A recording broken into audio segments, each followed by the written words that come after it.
योगी सरकार ने 2004 में बनारस में एसटीएफ यूनिट के हेड रहे डिप्टी एसपी शैलेंद्र सिंह पर से जो मुकदमा था उसे वापस ले लिया है। दरअसल ये एलएमजी का एक मुकदमा था, लाइट मशीन गन बरामद किया था डिप्टी एसपी ने उस वक्त, और कहा यह जा रहा था कि ये मुख्तार अंसारी का एलएमजी था। उस मामले में उन्होंने पोटा भी लगाया था, लेकिन इन्हें नौकरी छोड़नी पड़ी थी क्योंकि राजनीतिक दबाव था। हमारे साथ खुद शैलेंद्र सिंह हैं। शैलेंद्र जी, आज तक में स्वागत है। ये बताइए कि आपको नौकरी छोड़नी पड़ी, और सिर्फ इसलिए छोड़नी पड़ी क्योंकि ये मामला मुख्तार अंसारी से जुड़ा था और आपने पकड़ा था, आपने पोटा लगाया था? बिल्कुल आप सही कह रहे हैं। ये जब रिकवरी की थी मैंने लाइट मशीन गन की, तो गवर्नमेंट के परमिशन से ही रिकवरी की थी, क्योंकि सब रिकॉर्डिंग जो होती है उस समय बिना शासन की अनुमति के नहीं सुन सकते आप।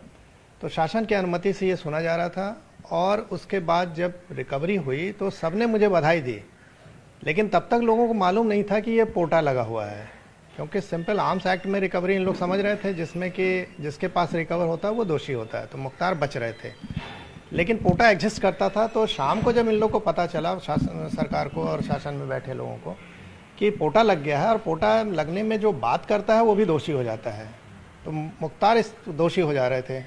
अब उस समय गवर्नमेंट में इन्होंने जो भी अपना बनाया हो मुख्तार ने दबाव, तो तत्काल ये फिर बात हुई कि इसको आप वापस लीजिए केस को।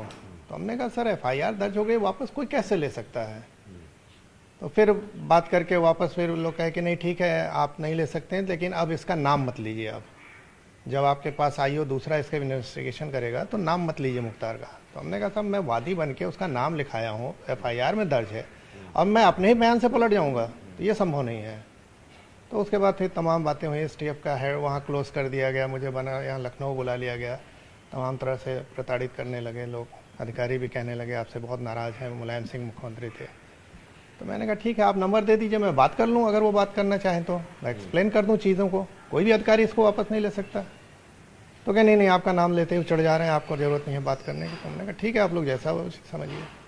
तो उसके बाद फिर लास्ट में देखा जब बहुत स्थिति ख़राब हो गई, तो मुझे फिर 11 फरवरी को मैंने पहला रेजिग्नेशन भेजा, और मैंने ये लिखा रेजिग्नेशन में कि अब राजनीति का इतना अपराधीकरण हो गया कि अपराधी बैठ कर डिसीजन ले रहे हैं कि हम लोग को क्या करना है, तो ऐसे अच्छा है कि हम अपनी सर्विस ही छोड़ दें।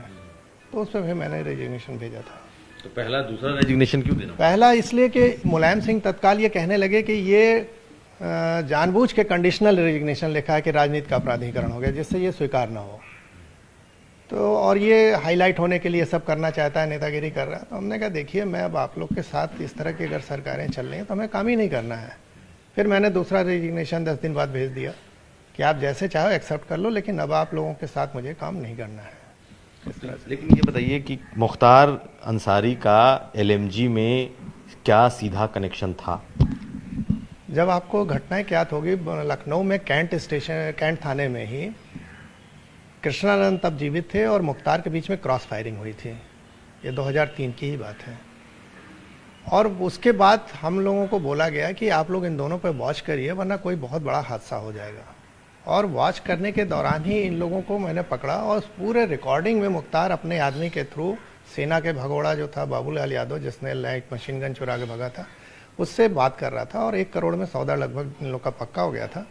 और उसके पीछे खास वजह ये थी कि बोल रहा था मुख्तार कि हमको किसी भी कीमत पर एलएमजी चाहिए, क्योंकि कृष्णानंद की जो बुलेट प्रूफ गाड़ी है वो सिंपल राइफल के अगेंस्ट बुलेट प्रूफ है, तो एलएमजी उसको भेज देती।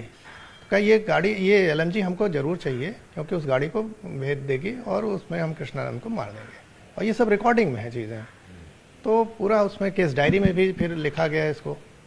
लेकिन पोटा लगने के बाद जब पोटा हटा दिया मुलायम सिंह ने, सैंक्शन नहीं दिया, तो बाद में फिर मुख्तार का बयान ये दर्ज कराया गया कि नहीं हम लोग तो इसको पकड़वाने के लिए कह रहे थे।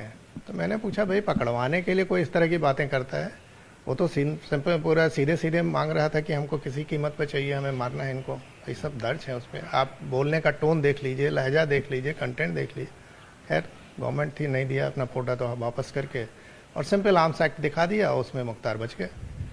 तो ये उस दिन क्या हुआ था? क्या सारे अधिकारियों पर एक साथ कार्रवाई हो गई थी और आप लोग किस तरीके से प्रताड़ित किए गए? क्या आज भी लोग इसकी प्रताड़ना झेल रहे हैं? जी जी, आपको समझिए इसकी गंभीरता कि मुलायम सिंह कितना नाराज थे। रातों रात बनारस रेंज जोन के जो आईजी थे उनका ट्रांसफ़र हुआ, डीआईजी रेंज का ट्रांसफ़र हुआ, एसएसपी एसटीएफ का ट्रांसफ़र रात में ही हो गया।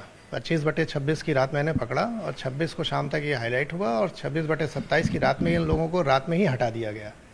तो आप समझ सकते हैं कितनी गंभीरता से इन लोगों ने लिया था कि किसी भी कीमत पर हमको ये केस ख़त्म करना है। और उसके बाद डायरेक्ट इसमें तो हमको नहीं कुछ कर सकते थे, लेकिन मुझे बाद में इस दूसरे केसों में जेल भेजा गया। सिंपल मैं लड़कों के लिए बात करने गया था डीएम ऑफिस और ये दिखाया गया कि डीएम ऑफिस कब्जा कर लिया।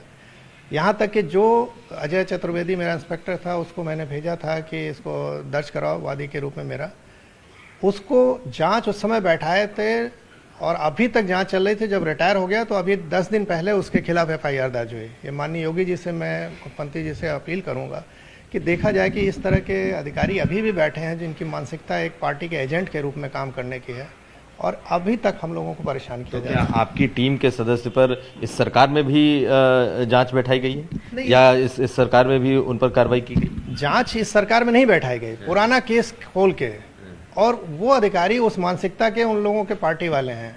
ईओडब्ल्यू में शायद वो जांच थी या एंटी करप्शन में थी, वहाँ से फिर अभी तक उसको चलता रहा कि नहीं इनकी जांच, मतलब 17-18 साल बीत गए, 17 साल, और जांच कहीं ना कहीं पेंडिंग रही। जबकि वो जांच में कई बार आया कि नहीं इन लोग दोषी नहीं हैं, लेकिन फिर वापस कर करके उन अधिकारियों ने, और अभी जाके एफआईआर 10 दिन पहले दर्ज हुई है। इस सरकार में एफआईआर दर्ज? इस सरकार में हो गई दर्ज। तो मैंने अपील कर रहा हूँ आप लोग के माध्यम से कि माननीय योगी जी देख लें कि किस तरह के अधिकारी अभी भी बैठे हुए हैं और अच्छा काम करने का ये इनाम मिल रहा है।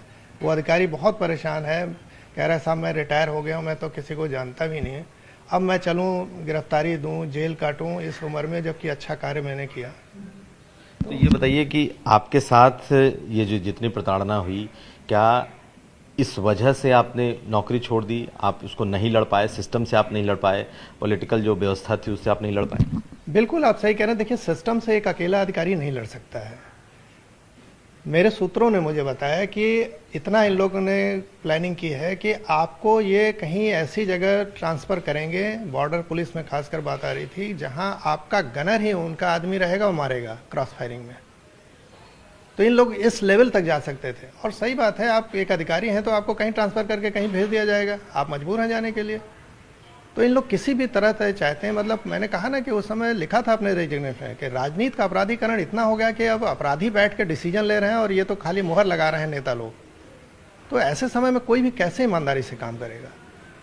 तो बात इसकी थी। और आज की सरकार से मैं अपील करता हूँ कि ऐसे अधिकारी लोग जो बैठे हैं इन पर एक्शन लिया जाए। हम लोग का कीमती समय बर्बाद हुआ। आप 17 साल मेरा और मेरा परिवार किस कष्ट में रहा यह हम जानते हैं, या हमारे साथ के टीम के लोग परेशान हो रहे हैं वो जानते हैं। तो आपने सिर्फ इस केस की वजह से नौकरी छोड़ी, और आप पर जो मुकदमा दर्ज हुआ वो क्या था? सिर्फ इस केस की वजह से आपने नौकरी छोड़ी? बिल्कुल, इसी केस मैंने तो लिखा था कि मैं किस तरह से जान पर खेल के रिकवरी मैंने की इस लाइट मशीन गन की। कोई जाने को तैयार नहीं था अधिकारी कि लाइट मशीन गन है, पता नहीं कितना फायर एक साथ झोंकेगी, 500 फायर 1 मिनट में निकलेगा, कौन बचेगा कौन मरेगा। और हमारी टीम ने जान पर खेल के रिकवर किया। और उसके बाद इस तरह से हो रहा है कि आप लोग केस वापस करो नहीं तो आप लोग को जेल में डाल देंगे, तमाम धमकियां। तो कोई कैसे काम कर सकता है? तो हम लोगों ने कहा इससे अच्छा ठीक है भाई, हम लोग सर्विस से बाहर जाते हैं, अपना आम नागरिक की तरह जिएंगे, क्या जरूरत है अपनी जान पर खेल के इस तरह से रिकवरी करने की। तो मैंने दिखाया, मैंने रेजिग्नेशन के माध्यम से ये दिखाया, पब्लिक के बीच में लाया कि देखिए आज के आपके नेता चुने हुए किस तरह से काम करते हैं, ये देख लीजिए। आप ही लोग चुनते हैं नेता को, तो इसके लिए दोषी कौन हो रहा है ये देखने की बात है। ये घटना याद आते ही आज भी आप भावुक लग रहे हैं। बिल्कुल स्वाभाविक है कि 17 साल हम लोग का कीमती समय जब बर्बाद होता है ना, कोई नहीं पूछता है किस परिस्थिति में हम लोग जीते।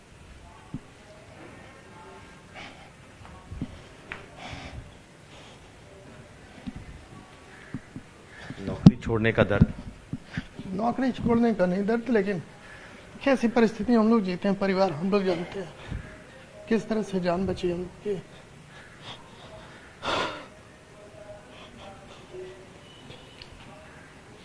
आज भी खौफ रहता है? खौफ की बात नहीं है, जब जिस राह पे चले हैं तो अब डरने की ज़रूरत नहीं है। ऊपर वाला जब तक रखेगा रखेंगे, डर नहीं लगता। लेकिन परेशान होता परिवार, तो तकलीफ होती है। कितनी नौकरी बची थी जो आप करते? मेरी तो अभी 10 साल भी नहीं हुई थी। अभी तो मेरी कम से कम 20 से 21 साल मेरी सर्विस थी। कभी किसी नेता ने, कभी किसी बड़े नेता ने आपकी सुध ली कि आखिर आपने ऐसा क्यों किया? जी, माननीय योगी जी ने तुरंत फ़ोन किया था मेरे परिवार को। मैं तो जेल में था और उन्होंने खबर ली थी, कहा था जब मैं आऊँगा तो न्याय करूँगा। आज किया उन्होंने। मेरा परिवार उनके प्रति पूरा आभारी है।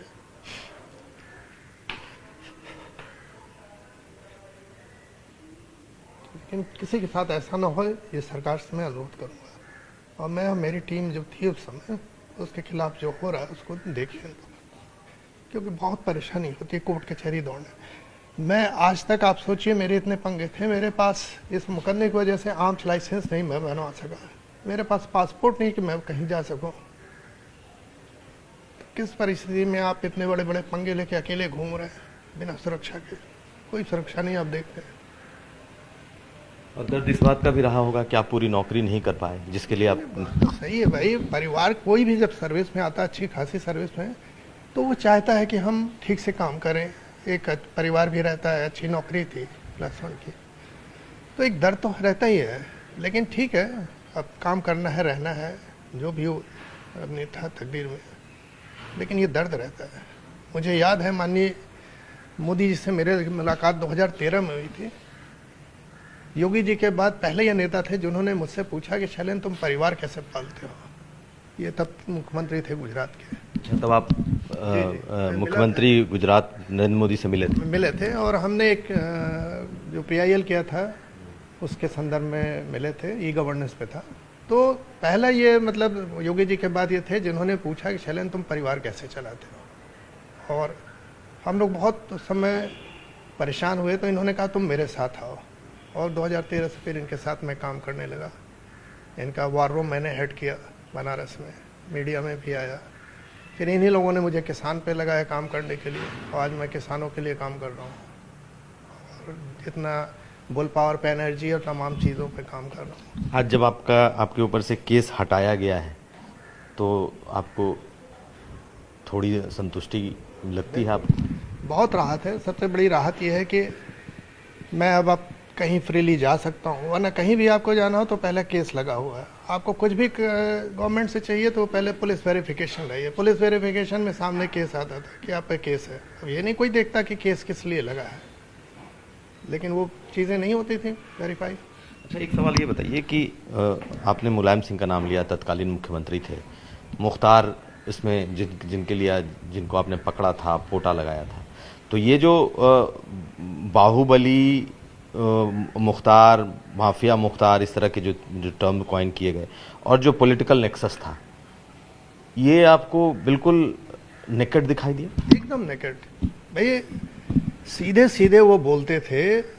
अधिकारियों का फ़ोन मेरे पास आता था, नीचे के हमसे जो सीनियर लोग थे, कि शैलेंद्र तुम कहाँ पंगा ले रहे हो, जान तुम्हारी चली जाएगी, तुम्हारे परिवार की जान चली जाएगी, तुम हट जाओ पीछे, वापस ले लो। हमने कहा सर कैसे वापस ले लें जो चीज़ पकड़ी गई है, और आप लोगों ने के ही आदेश से पकड़ा। ये मीडिया में भी है, कोई FIR लिखा के FIR क्या फाड़ सकता है? तो मानते थे लोग नहीं हो सकता। तो हमने फिर मुझसे क्यों कह रहे हैं आप लोग, ये नहीं हो सकता है। तो आप जब नौकरी छोड़ रहे थे तो पुलिस में किसी ने मदद नहीं की? कह तो रहा हूँ, जब रातों रात IG DIG सबका ट्रांसफ़र SSP का हो रहा है, तो किसकी हिम्मत है मुलायम सिंह से भिड़ने के लिए? कौन भिड़ेगा? हम और हमारी टीम पूरे अकेले खड़ा थी उसके बाद 2 सरकारें आई, मायावती की सरकार आई, अखिलेश यादव की सरकार आई। नहीं। उसके 10 साल के बाद, 12 साल 15 साल के बाद योगी आदित्यनाथ की सरकार। बिल्कुल, बीच में किसी सरकार ने मदद नहीं की। लेकिन जब योगी जी की सरकार आई तो सबसे पहले जो 22 केस इस तरह के वापस हुए थे, तो उसमें मेरा ये केस था। प्राथमिकता के आधार पर उन्होंने वापस किया, और मैं गया था बधाई देने के लिए सरकार बनने के बाद। तो उन्होंने कहा शैलेंद्र मुझे याद है तुम्हारा केस है, तुम लिख के दो और मैं इसको वापस करता हूँ। और उन्होंने वापस किया। कोर्ट में पड़ा हुआ था, कोर्ट ने खैर अभी 6 मार्च को मुझे इसको स्वीकृति दी वापसी की। बहुत धन्यवाद। तो ये हमारे साथ थे शैलेंद्र, जो कि डिप्टी एसपी रहे, एसटीएफ यूनिट के हेड रहे, और इन्होंने जो पोटा लगाया था, जो एलएमजी बरामद किया था, और वो भी मुख्तार और उनके गैंग के पास से, उसका खामियाजा ये कि पूरा का पूरा पॉलिटिकल सिस्टम इन्होंने अपनी आंखों से ऐसा देखा जो किसी फिल्म की स्क्रिप्ट से कम नहीं। बेहद भावुक। 31 साल 30 साल की नौकरी में महज 10 साल की नौकरी के बाद इन्हें इस्तीफा देना पड़ा था, नौकरी छोड़नी पड़ी थी, और आज जब वो केस वापस हुआ है तो राहत महसूस कर रहे हैं, लेकिन आंसू हैं कि अब भी थम नहीं रहे।